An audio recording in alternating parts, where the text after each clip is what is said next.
welcome to this informational session. I'm Susan McGuire with Resources for Seniors, and also I'm the Wake County SHIP Coordinator. And I'm going to be speaking with you today about changes in Medicare that have come about because of the coronavirus. This session is designed to address some of those questions that we're receiving at SHIP in regard to Medicare coverage, and also to help you be better informed on how you can use your Medicare during this emergency, or now what it's called a disaster situation. All of the information I'm sharing with you comes directly from several websites and publications.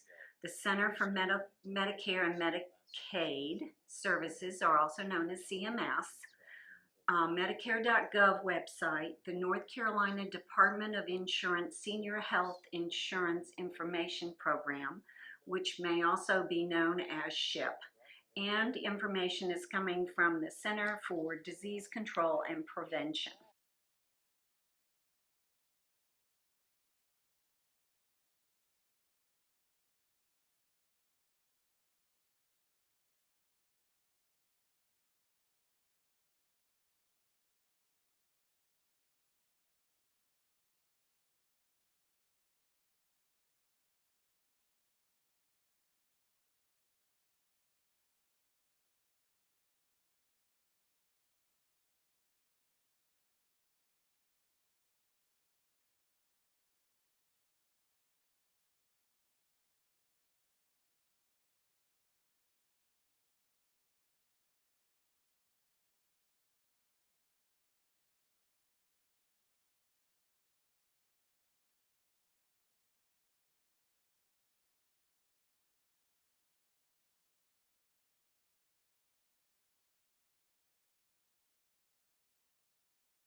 To Advantage plans and Part D drug plans that are to our advantage during this period of time, and how to stop Medicare scams and fraud.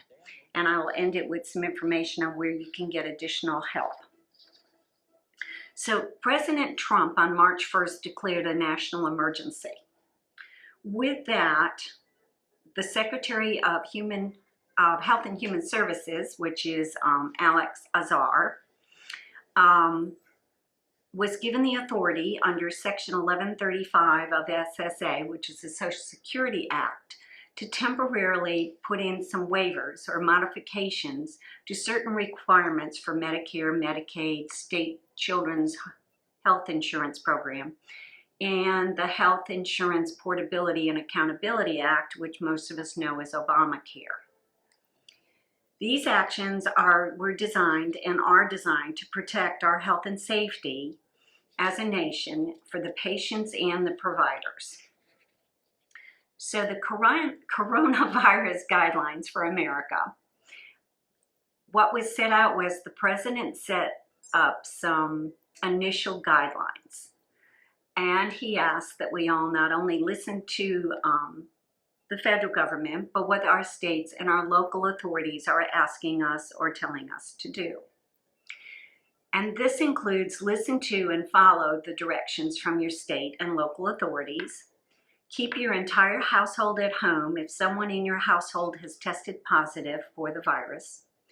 If you're an older person, or if you're a person with a serious underlying health condition that could put you at increased risk, then stay at home and stay away from other people.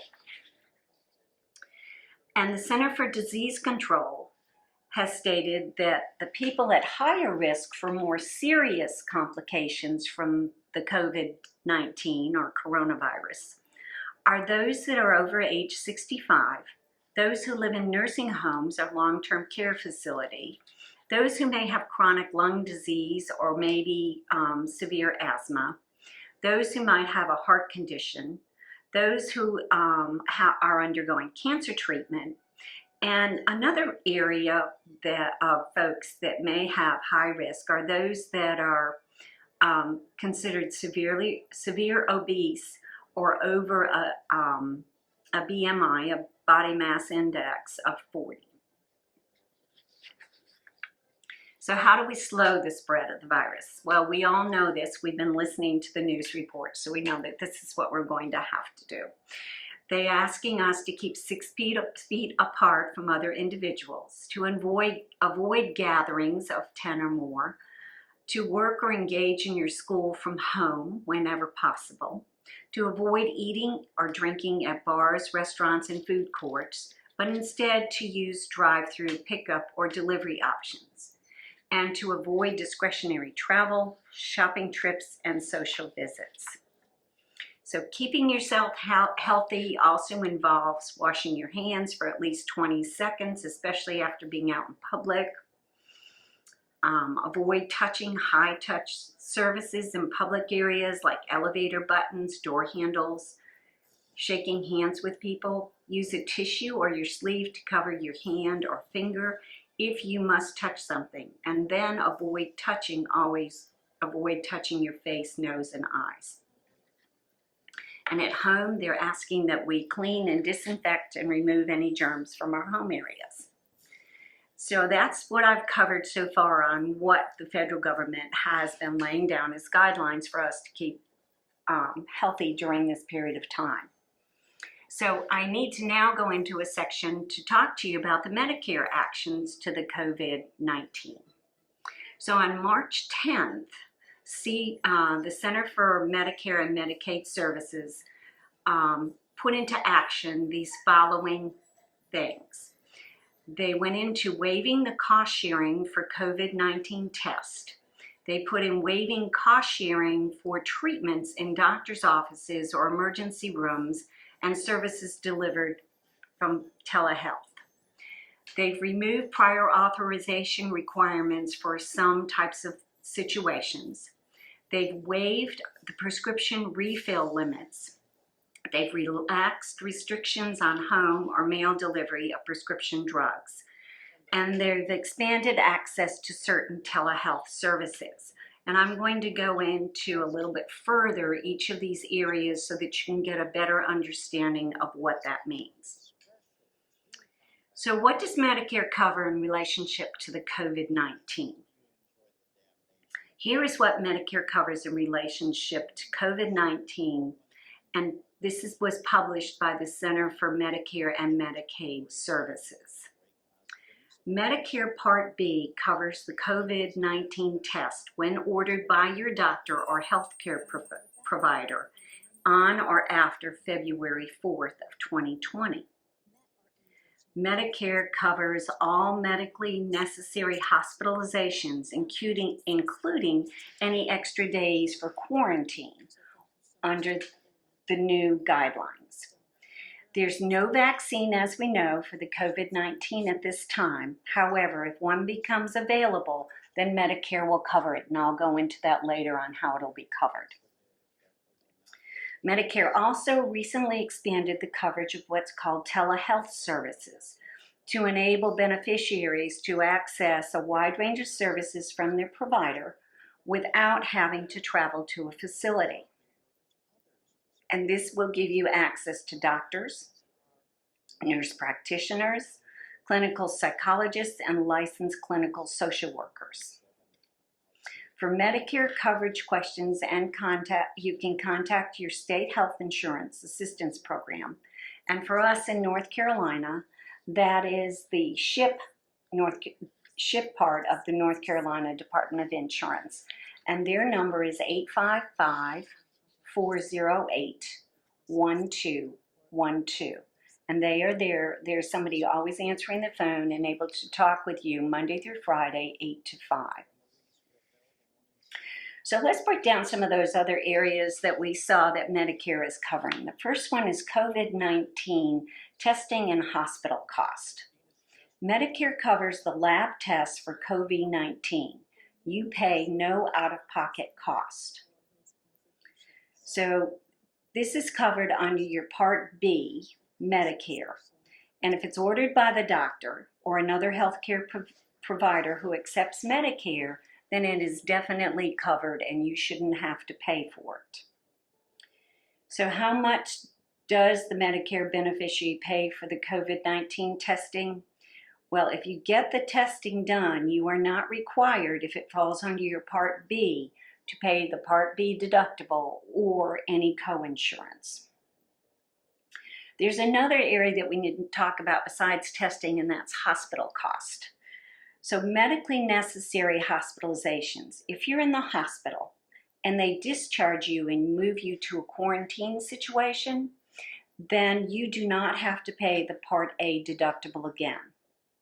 And Advantage plans may actually waiver the hospital copays. So COVID-19 treatment cost. The way it is now is, since the change with the onset of the COVID-19, is that the CMS is waiving cost sharing for the COVID-19 treatments in your doctor's office or emergency room or services delivered via telehealth. They're also removing some of the prior authorization requirements. So recent legislation eliminates the beneficiary's copays for the COVID-19 testing related services. This includes that doctor's office visit, hospital observation, e-visits, or emergency room services that result in a testing related service during or as a result of that visit. Persons with Medicare Advantage plans do not have to pay the COVID-19 test and testing related services. Advantage plans may waive the priority authorization for COVID-19 testing or services. One of the new things that you're going to hear spoken a lot about is called telehealth. That is where you can set up an appointment to be able to speak with your healthcare provider. The Secretary of Human Health and Services has waived certain restrictions on Medicare coverage of telehealth services for traditional Medicare beneficiaries during the coronavirus public health emergency. This waiver is effective for services starting after March 6th and lifts the requirements that were originally set with original Medicare, that you must live in rural areas in order to use teleservice. Now beneficiaries in any geographical area can use telehealth services.